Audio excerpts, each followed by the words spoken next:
A podcast? Did your radio show get canceled?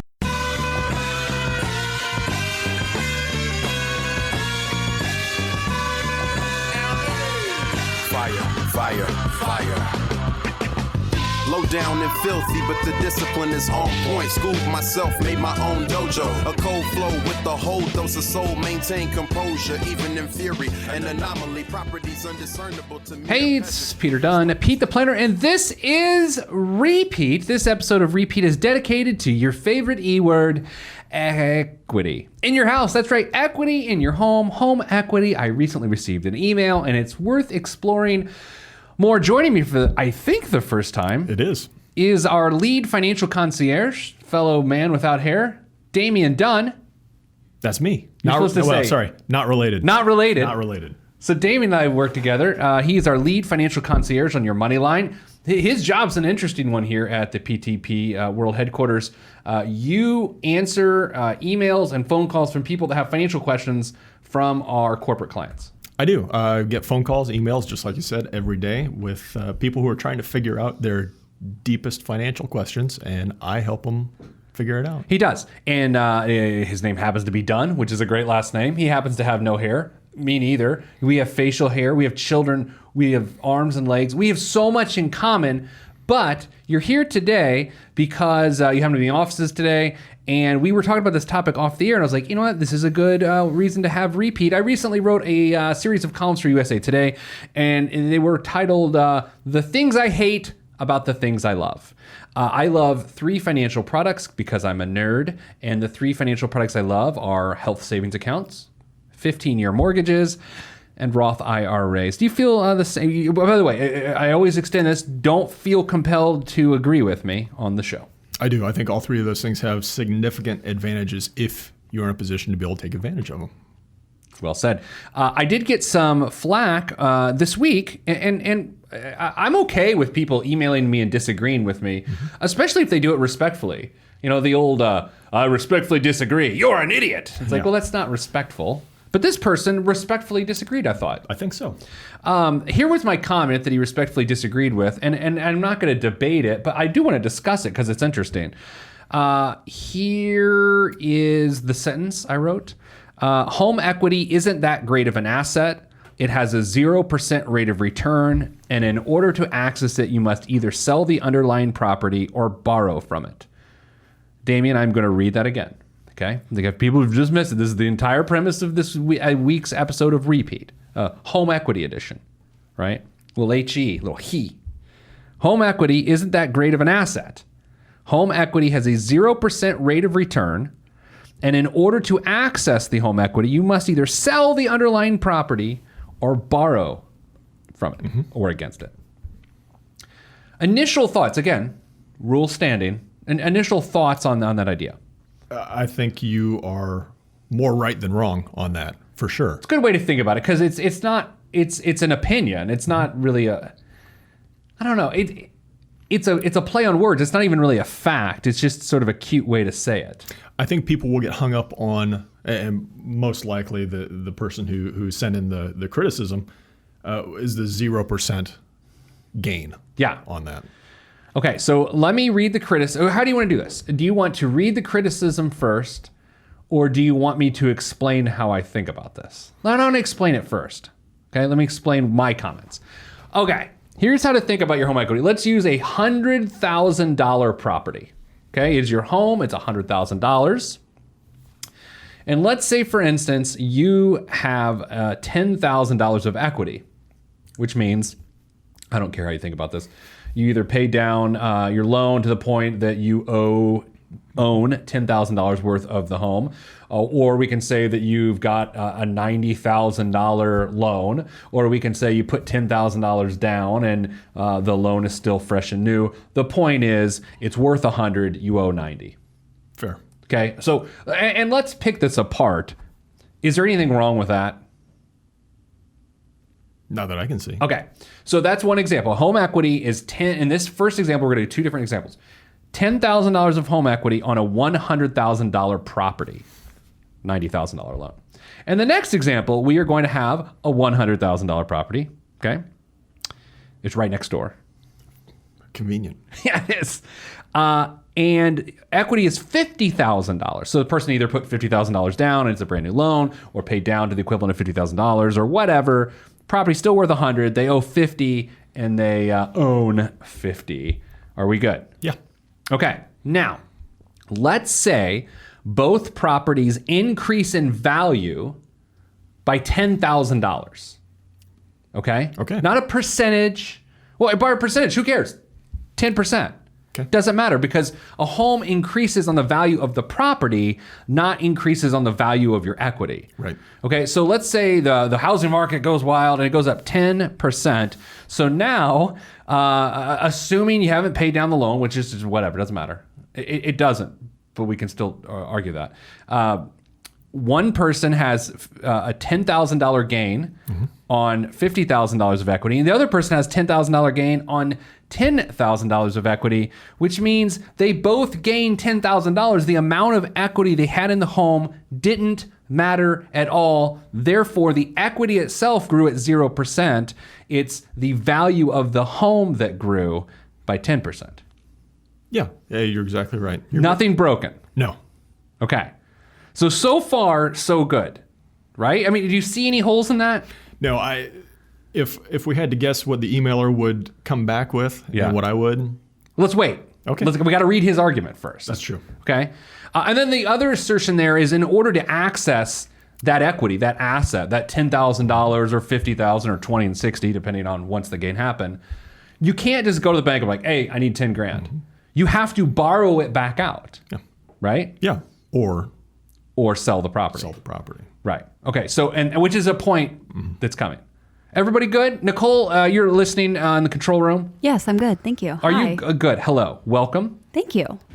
Are you good? Yeah, I've been. I got a little lost there, but I'm back. I'm with you. You are. Do you need any clarifying clarification? No, and honestly, I'm glad we're doing this episode, because this is a topic where I have a general idea of what we're talking about, but it's always been when you've talked about home equity loans and, kind of people being in debt because of this episode has already kind of started to clear up a couple of the different things that I've been like, I don't totally get this. So excellent. Awesome. Well, perfect. Here's the criticism. By the way, you can email me criticism anytime you want. People do it all the time, and I like it. Ask Pete at PeteThePlanner.com. And again, if you just joined us, you're watching and listening, and watching on PeteThePlanner.tv and listening on the podcast to Two Bald Men Talking Finance, RePete. This is from a guy named Bob. Bob is, what was his designation? CLFP, a certified lease and financing professional. Financing professional, yeah. Okay, yeah. Cool. Pete, I'm going to take issue with part of your article that says home equity isn't a great asset. It has a 0% rate of return. That's the end of his quote. And Bob goes on to say, it's no different than a mutual fund in that any gain or loss is unrealized until you sell it. And we're going to need to break down that point. The advantage of home equity is that you only put down a percentage of the cost of the home, but the equity increase is based on the entire value. It is a highly leveraged rate of return. Okay. Let's attack the back end of this criticism first. The back end, he actually agrees with us. Mm-hmm. Nicole, are you still good? Because I want he says the advantage of home equity is that you only put down a percentage of the cost of the home. That's the $10,000 versus $50,000. Right. But the equity increases, that $10,000 increase, is on the entire value, which is that $100,000 value in both cases. Yeah. Totally agrees with us. Yes. And it's a highly leveraged rate of return. Exactly, because it's on the entire value. Yeah. Okay, so for that point, he does not disagree with this discussion. All right, so Damien, here's where we need to explore this, and I feel like it's possible to go on either side of the issue. Okay? He says it's no different than a mutual fund in that any gain or loss is unrealized until you sell it. What he is saying is, let's say you have a mutual fund worth $100,000 and it goes up to $110,000. You didn't gain $10,000 until you realize the gain, and you only realize a gain by selling it. Okay. I agree with him. Mm-hmm. You can't disagree with that because that's how it works. With a home, $100,000 property, $10,000 gain. You don't actually realize that gain until you sell it or borrow against it. Borrow, yeah. Okay, so here is where I disagree with his disagreement, right? Okay. And we talked about this all morning. So why it's different is that you can't own you can't have like a down payment on a mutual fund. No. You can't have partial equity of a mutual fund. It is what you own. So it's not leveraged at all. So to say it's no different than a mutual fund and that any gain or loss is unrealized until you sell it, that's actually not true. No. Do you see it differently? Where can this get tripped up? Because there are some sticking points where it gets a little sticky. Yeah, I think the catch, as you mentioned, comes in the liquidation part. You get the realization of the gain when you sell either one of them, leaving the borrowing out. Right, but okay, absolutely. But I don't think that makes my statement home equity isn't a great asset. That doesn't make that wrong. No, the home equity side is going to function a little bit differently than the mutual fund side. You're paying down a debt that you owe somebody else. Yeah. Whether that's gaining value or not, who knows? The housing market is its own animal. Sure. The mutual fund side, though, you own 100% of whatever you bought. You're not going to go out and use options to buy a mutual fund. You're going to put a chunk of money in, 10,000, 100,000, whatever it is, and own 100% of what you've got. Yeah. You will then get growth off of that money. You will earn, that money will grow at a certain percentage. The home equity is just a little bit different beast because you're gaining value and equity, but it's what you're putting back in. It's a cup, right. It's the fact that you're paying off the loan. Mm-hmm. And so therefore equity increases. And then just the opportunity for an increase in value of the home, just as it would be in the mutual fund. Right. So I appreciate Bob's email a lot. I just disagree, and I think it's by the way, the purpose of this episode is not to prove him wrong and embarrassing. I just disagree, and that's our take on it, right? Yeah. But home equity is an interesting thing to discuss altogether, and that's where. But before we move on, talking more about home equity, anything else you want to add to that discussion? More specifically, anywhere else where you think my logic fails within this particular topic? No, I really don't want to talk about how you fail. Okay, yeah, because we don't have time. Okay, yeah. We do not have enough bandwidth on our hosting plan. Okay, home equity in general. A lot of people got in trouble in the mid-2000s because they were using their home equity as a piggy bank. Mm-hmm. You saw it. I saw it. People would take home equity loans from everything from paying off credit card debt to buying a car to college educations. My parents took a home equity line. Actually, you know what? Now that I think about it, did they refinance or did they take a home equity line?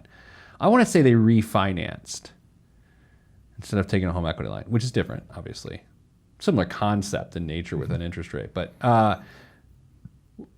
how frequently, when you're managing your money line and you come across someone that's asking about home equity, how often do you recommend that people look to home equity for a source of capital? As rarely as possible. Yeah.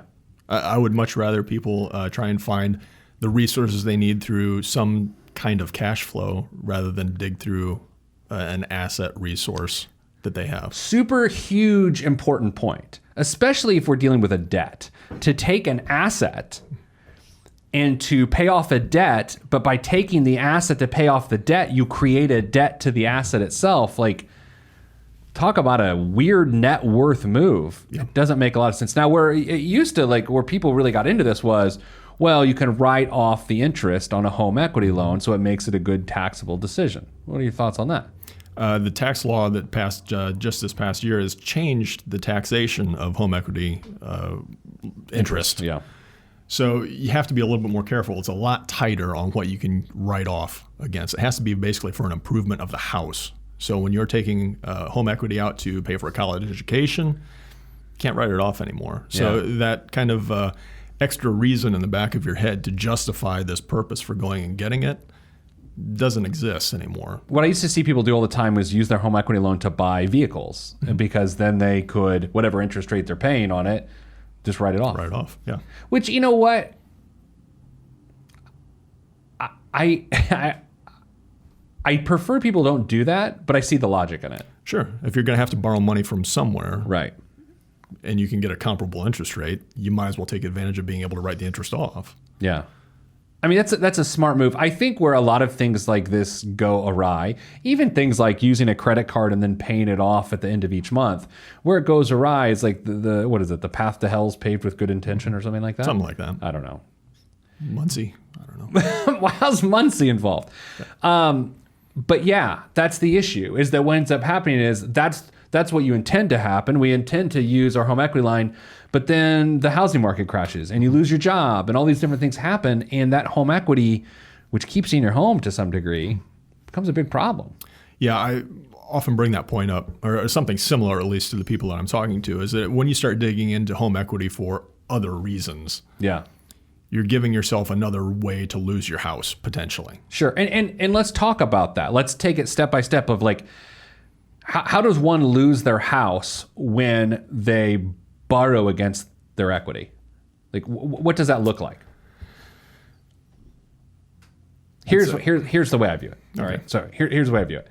Let's go back to the $100,000 property, and I've got a $10,000 worth of equity, a $90,000 loan, and it's the mid 2000s, and I'm allowed to go to 100% loan to value, which means that I now borrow the $10,000 out, which was very common. You saw some at 110%. Yep.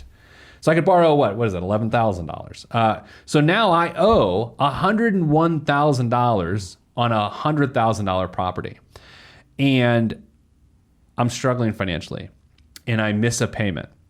And the bank says to themselves, why would we work with this person? They owe us more than the property is worth. Like, let's just cut our losses and be out of here, right? Yeah. Whereas if I owed $50,000 and I owned $50,000, they're more likely to work with you because you own half the asset. Right. Like, that's what ended up happening. All this, the foreclosures and the robo signing of foreclosures. Basically, on some level, they were looking at people's loan to value and they're just saying, well, this person's got no equity.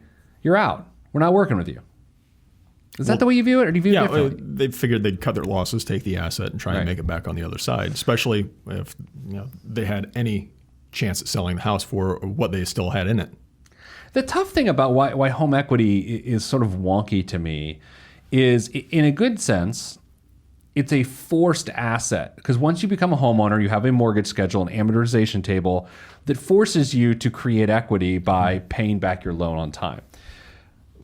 So that's good because it becomes a lot of people's biggest asset. But to my earlier point, it's your biggest asset growing at a 0% rate of return that you have to borrow to get to. Yeah, it's their biggest asset that is fairly illiquid. Yeah, would you rather have $100,000 invested at your discretion in equity markets, or would you rather have $100,000 in home equity that you have to borrow to get to and doesn't increase in value? Equity markets every day of the week. I cannot think of it, I would say, short of having a home paid off, which is great because then from a cash flow perspective, you've improved your life. I don't know why. And I guess the point here I want to make sure we're saying is, I'm not saying don't pay off your home. Oh, no. What I'm saying is that I'm actually going against my 15-year mortgage recommendation. I love 15-year mortgages, but by getting a 30, or making a lower down payment, you're not as focused on home equity, because then you can invest the difference on the outside. That's a conversation that we have all the time, is 15-year mortgages are great. 30-year mortgages are more feasible for a lot of people. But if you have the capability to do a 15-year mortgage, but you choose to do a 30-year mortgage, you got to have a plan for that difference. Okay, yeah. So let's put into some fake numbers here. 30-year mortgage is $1,200 a month. 15-year mortgage is $1,600 a month. It's a $400 a month gap. Do the 30. I don't really care. Yeah. But that $400 difference should either A, go to principal reduction, or more importantly, because we just said gaining more home equity in light of being able to invest on the side doesn't make a lot of sense, take that $400 and put it into a Roth or make it grow faster than the interest rate on your loan. Yeah, it's about having a plan and working it. And if it's solid, is it always ideal? Maybe not. But if it works for you, then it works for you. And I really don't have too much to say against it. All right, talk me out of this situation. Okay. This is a personal situation. You are your money line. So I'm calling you up. This is what happens every day. People call us. Damien's one of the people who answers the phone, answers those emails. I'm not giving that email address because you're not a client. Okay, this is my personal situation. I have a lot of equity in my house, a lot, which is growing at a 0% rate of return. The only way I could get to is to borrow it. Right. Okay. I have a desire to invest in more real estate. Okay. Now, I could just leave that phrasing at that, but I think I should probably describe that sort of real estate a little bit more, being like a lake house. Okay. Okay. But I only want to use home equity. Like, I don't want to use other assets that we have to pay for this. I'd rather use home equity in this example. If I took $100,000, and yes, I know to find a $100,000 lake house was not going to be great. Not the point. Okay. But I am using some round numbers here. Let's say I took $100,000 of home equity. It doesn't compromise my current loan because the loan to value is still right. And then I paid a home equity line on a monthly basis so I could purchase this lake house. Where does an idea like that fall apart? If this was a phone call that I'd be getting, Yes. we'd start with the goals that you have outside of this lake house. Okay. Whether it was retirement. Let's just go to it then. I want to be able to, my mortgage will otherwise be paid off like 11 years from now. Okay, I'm 40, like 51, 52, like in that range. But if I took a home equity line, I would have a 10-year repayment schedule. And so it would still be paid off in the same time frame. Okay. So I wanted to be financially independent of obligations like that, including college, by the time I'm 53, which means I'll need a lot less money when I'm 53 than I am now. Those are my goals. Which would give me the option to potentially not work as much or whatever when I'm in my 50s. I want to pay for my kids' college, which I'm funding aggressively. And I do like to think that the home equity, the lake offers, a lake house, the hypothetical lake house, offers an opportunity to build an asset which I could then later sell if I needed to fund either of those goals. Okay.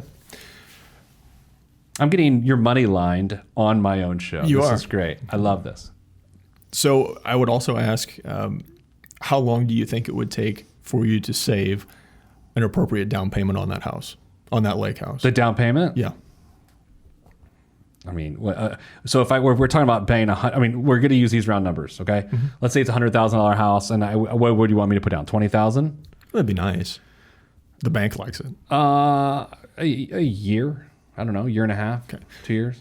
Could you delay potentially the purchase of that lake cottage for 1 year, save it on your own, take out a second mortgage, and not jeopardize at all your primary residence?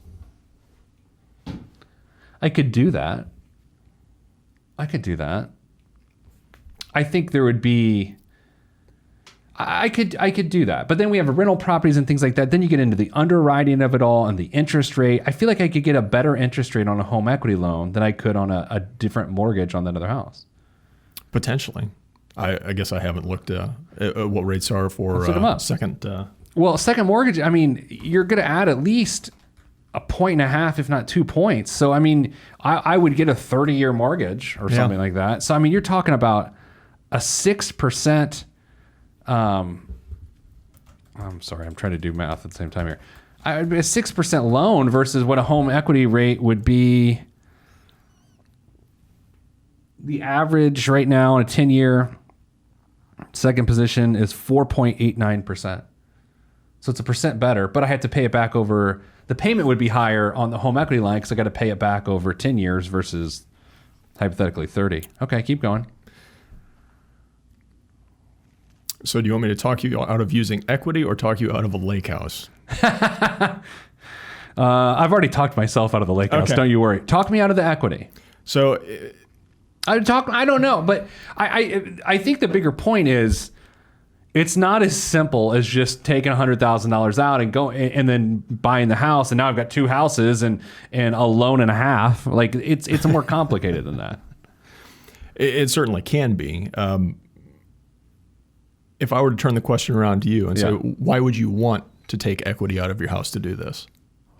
Because I feel like I could leverage that equity in a better way to have two properties appreciate in value. Like if I leave that equity within my current house, to my earlier point, it doesn't matter how much equity is in my current house for it to appreciate in value. Right. But what this does, it allows me to then participate in another property which can appreciate in value. There are risks, There are risks. but that's the ultimate way I view it. I have an emergency fund. I have access to a bunch of other capital if it hits the fan. Now, as a business owner with a big payroll, I do keep some of that capital back if I ever needed to loan the business any money. But that's the way I view it. I think you just bought yourself a lake house. No, I don't want to buy a lake house. That's the thing. I need you to help me talk Mrs. Planner out of this. I can't do it myself. I'm terrified of her. Very mean. But see, these conversations happen all the time. They happen on your money line. They happen amongst my friends. They happen amongst my mirror. I have the conversation in the mirror, which is talking to you kind of like... It is, yeah. I was talking to a friend the other day, and I was talking about, you and I work together, name's Don, and I was like, here he is. I'd like Instagram or something like that. And they were like, and I was like, we even look alike. And they're like, you don't look alike. And I was like, well, yeah, we do. And he's like, no, he's much better looking than you. And I was like, oh, well, that's unkind. Well, I mean, it's either kind to you or unkind to me, but I think we resemble each other. Where do we go from here? These conversations happen all the time. I like to think that I've got goals in place. We're tracking towards those goals. The scary part is the unknown risks associated with this. Here's what could go horribly wrong, by the way. Let's say the economy crashes, which would crash the housing markets on both a principal residence front as well as something like a second property front on lake houses. Now, they don't fall as much. That's a little scary, though. If I'm accounting for this property to appreciate in value for my plan to work and it does not appreciate in value, it just refuses to fall, that's a problem.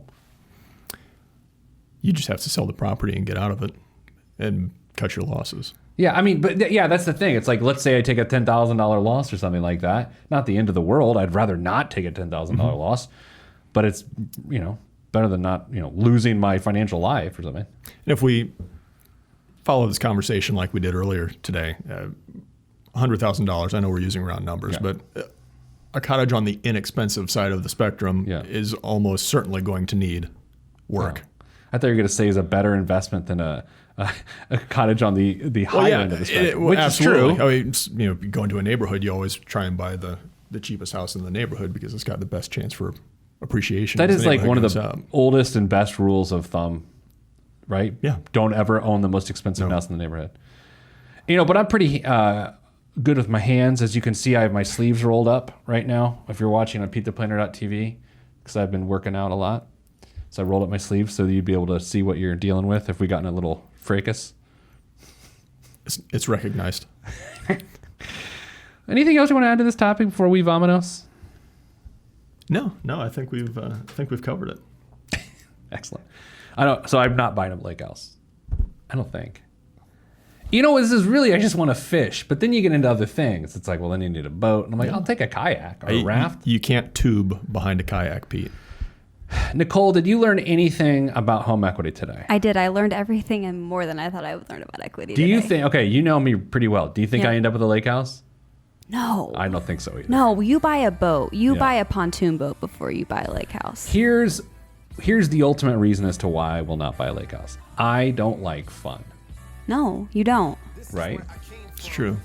I don't. So that's not okay. So that's it. Damien, thanks for being. Nicole, thanks for being here. Damien, thanks for being here. Aaliyah, thanks for running the video. And you, thanks for listening. Go to PeteThePlanner.tv. Please subscribe to our YouTube channel at PeteThePlanner.tv. Feel free to comment, to give the thumbs up. If you're gonna give the thumbs down, I'd rather you just send me a hateful email. Ask Pete at PeteThePlanner.com and keep the thumbs down to yourself. But keep the comments to me. That's it for RePete. And as always, goodbye. This is for information purposes only, not the financial planning device. Consult a financial advisor. Hi, I'm internet podcaster Peter Dunn. You may know me as Pete the Planner. You hear me on the radio and on your podcasting device, but did you know you can also see me on YouTube? That's right, we have a YouTube channel and we call it PeteThePlanner.tv. We ask you to subscribe so you can catch great shows like Pete's Eats and this here podcast with drawings. But the drawings are made with a video camera. Subscribe today. Spaceship on my arm took me home, fueled by the ink and the megabytes and the hypertext transfer protocol, stronger than the Skynet and the Terminator. I push faders into warp speed, glide with ease, creating a breeze they call a black hole. Event horizon, no rear view concerns. This I adjourn, and beats I burn. This I adjourn, and beats I burn. Salutations, I bring you love-tron greetings from a faraway land. I am the sole controller. Put the remote down and let me take control. You're now a part of my zone, so enjoy yourself. Love-tron can restore your health. I bring you greetings, salutations. How you doing? And is that how y'all say it?